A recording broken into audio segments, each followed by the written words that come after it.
इस वक्त का सबसे बड़ा दुखद समाचार जो सुबह से हम आपको सुना रहे थे कि जो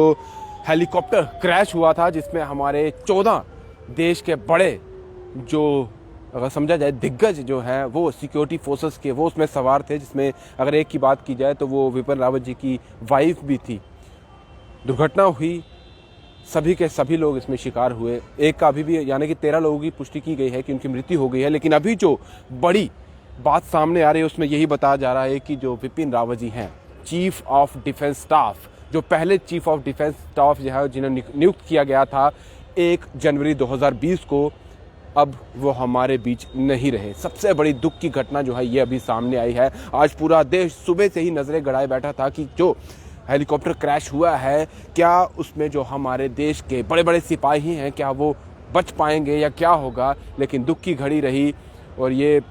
दुख का समाचार सबको सुनने को मिल रहा है। हर कोई आहत है, नम आंखों से इस न्यूज़ को, इस खबर को सुन भी रहा है और सुबह से ही लोग प्रे भी कर रहे थे। हर कोई व्यक्ति जो है, आम और खास की बात कीजिए, हर व्यक्ति जो है प्रे कर रहा था कि जो हमारे डिफेंस के लोग हैं वो सेफ रहे। लेकिन अभी जो बड़ी खबर आ रही है वो यही है कि chief of the defence staff Bipin Rawat ji नहीं रहे हैं। आईएएफ की बात की जाए तो इंडियन एयरफोर्स के अकाउंट पर ये बात स्पष्ट जो है वो बता दी गई है कि उनकी जो डेथ की डिक्लेयर है वो डिक्लेयर कर दिया गया है, यानी कि उनकी डेथ जो है वो हो गई है। इस हेलीकॉप्टर जो क्रैश हुआ है, आईएएफ इंडियन एयरफोर्स का जो MI का विमान था, जो हेलीकॉप्टर था, उसके क्रैश होने के बाद से सुबह से ही हर कोई जो थे इस खबर पे नजरें बढ़ाए हुआ था। चाहे देश के बड़े बड़े नेताओं की बात की जाए, मीडिया हाउसेस की बात की जाए, आम व्यक्ति की बात की जाए, बिजनेस पर्सन्स की बात की जाए, हर कोई ये देख रहा था। और ना सिर्फ हमारे देश के लोग बल्कि बाकी कंट्रियों को भी यही देख रहे थे कि आखिरकार हुआ क्या है, क्या वो मसला हो गया। और देश के बड़े दिग्गज जो अगर देखा जाए हमारे डिफेंस स्टाफ के, वो इस हेलीकॉप्टर में थे 14 लोग, जिनमें अभी तक जो हमने पहले खबर दी थी कि 13 लोगों का बताया गया था डेथ हो गई है। लेकिन अभी क्योंकि ये भी देखा जाता कि DNA से ये भी देखा जाएगा, जो डेड बॉडीज़ हैं उनकी भी शिनाख्त की जाएगी। लेकिन जो बड़ी खबर अभी आ रही है, दुख की खबर जो अभी आ रही है वो यही है कि जनरल विपिन रावत जी भी नहीं रहे हैं। देश को बहुत बड़ा झटका लगा है जिस तरह से ये सारे जो हमारे स्टाफ के बड़े लोग थे, जो हर एक पहलू पर देश की रक्षा के लिए जुटे रहते थे, देश की रक्षा के लिए जो मुहिम बनाते थे, जो रणनीति बनाते थे, ये सब लोग जो थे इकट्ठे थे और आज वो सभी जो है अलविदा कह गए हैं। आपसे थोड़ी देर पहले ही ये आईएएफ की बात की जाए तो उनके ट्विटर हैंडल पर भी इस न्यूज़ को जो है कंफर्म कर दिया गया है कि विपिन रावत जी नहीं रहे। अब देखना होगा कि अब देश पर जो अगर प्रधानमंत्री मोदी जी की बात की जाए या फिर रक्षा मंत्री राजनाथ सिंह जी की बात की जाए, गृह मंत्री अमित शाह जी की बात की जाए या बाकी जितने भी मिनिस्टर्स हैं और अपोजिशन की बात की जाए, वो भी फिलहाल बहुत ज़्यादा गमज़दा है और हर व्यक्ति गमज़दा है। क्योंकि जितना उन्होंने देश को संभाला हुआ था, विपिन रावत जी की बात की जाए, जितना उन्होंने देश को संभाला हुआ था, जितनी चीज़ें वो देख चुके थे, जितनी चीज़ें अभी उन्होंने करनी थी, जो रणनीतियाँ उन्होंने बनाई हुई थी देश को लेकर, देश की सुरक्षा को लेकर जो पुख्ता वो चीज़ें कर रहे थे, चाहे वो पाकिस्तान से जुड़ता हुआ हमारे देश का बॉर्डर हो या फिर चाइना से जुड़ता हुआ इंटरनेशनल बॉर्डर हो या फिर रणनीति, विदेशों में जो रणनीति बनाई जाती है उसको लेकर भी बहुत सारी चीज़ें जो हैं उनके माइंड में रहती थी। और वो देश के जितने भी नेता हैं, आला अफसर हैं, जो सत्ता में लोग बैठे हुए हैं, जब उनकी मीटिंग होती थी उनके बीच में विपिन रावत भी होते थे, उनसे ज़रूर मशवरा किया जाता था देश की सुरक्षा को लेकर, देश की रणनीति को लेकर, देश को कैसे आगे बढ़ाया जाए, कैसे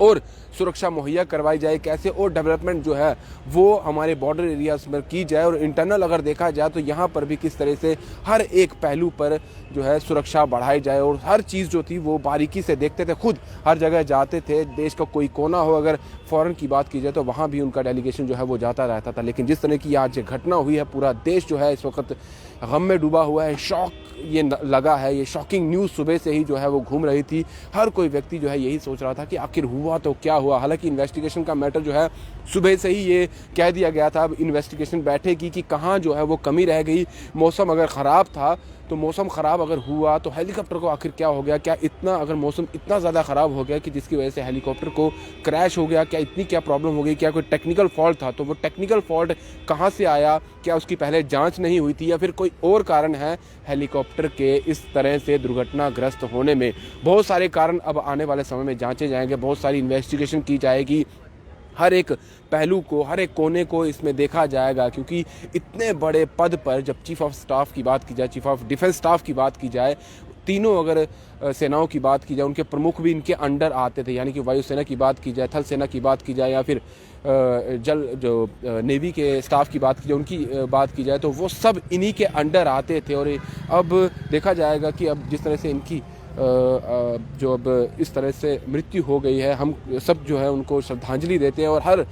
जो उस हेलीकॉप्टर में जो भी बड़े हमारे